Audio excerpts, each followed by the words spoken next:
സാംസ്കാരിക വകുപ്പിന് വേണ്ടി കേരള സംസ്ഥാന ചലച്ചിത്ര അക്കാദമി 2025 മെയ് 3 മുതൽ 5 വരെ കൊട്ടാരക്കരയിൽ സംഘടിപ്പിക്കുന്ന 6ാമത് രാജ്യാന്തര വനിതാ ചലച്ചിത്രമേളയുടെ സുഗമമായ നടത്തിപ്പിനായി സംഘാടക സമിതി രൂപീകരിച്ചു. കൊട്ടാരക്കര മിനി സിവിൽ സ്റ്റേഷനിലെ കോൺഫറൻസ് ഹാളിൽ ചേർന്ന യോഗം ചലച്ചിത്ര അക്കാദമി ചെയർമാൻ പ്രേംകുമാർ ഉദ്ഘാടനം ചെയ്തു. കൊട്ടാരക്കരയെ സംബന്ധിച്ചിടത്തോളം ഇങ്ങനെ ഒരു അന്താരാഷ്ട്ര ചലച്ചിത്രമേള ഇത് IFFKയുടെ മറ്റൊരു രൂപമാണ്. വനിതാ മേള എന്നുള്ള രീതിയിൽ ഇത് വലിയ പ്രാധാന്യത്തോടു കൂടിയാണ് സാംസ്കാരിക വകുപ്പും സർക്കാരും ചലച്ചിത്ര അക്കാദമിയും ഇങ്ങനൊരു മേള സംഘടിപ്പിക്കുന്നത്. നമ്മളിത് 6ാമത്തെ മേളയാണ് ഇപ്പോൾ കേരളത്തിൽ സംഘടിപ്പിക്കുന്നത്. നേരത്തെ അത് കോഴിക്കോടും കൊച്ചിയിലും ആലപ്പുഴയും ഒക്കെ ആയിരുന്നു.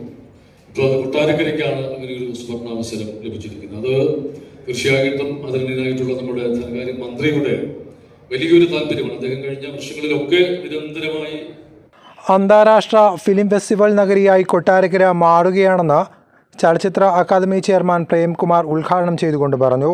മേളയുടെ ലോഗോ അക്കാദമി ചെയർമാൻ പ്രേംകുമാർ ചലച്ചിത്ര നിർമ്മാതാവ് അനിൽ അമ്പലക്കരയ്ക്ക് നൽകി പ്രകാശനം ചെയ്തു.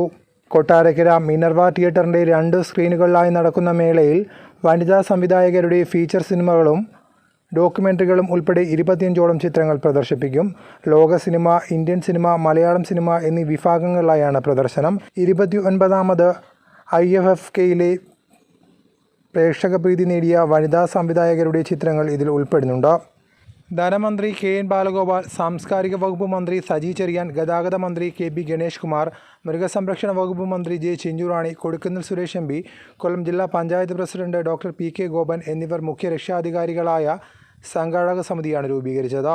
ചലച്ചിത്ര അക്കാദമി സെക്രട്ടറി C അജോയ് കൺവീനറുമായാണ് കമ്മിറ്റി. യോഗത്തിൽ കരീപ്ര ഗ്രാമപഞ്ചായത്ത് president SS Suvitha, Pettikkavala block panchayat vice president Divya Chandrasekharan, നഗരസഭ vice chairman BG Shaji, Neduvathur ഗ്രാമപഞ്ചായത്ത് പ്രസിഡന്റ് VK ജ്യോതി, തഹസീൽദാർ Mohanakumaran Nair, Kottarakkara block panchayat president A Abhilash തുടങ്ങിയവരും സന്നിഹിതരായിരുന്നു.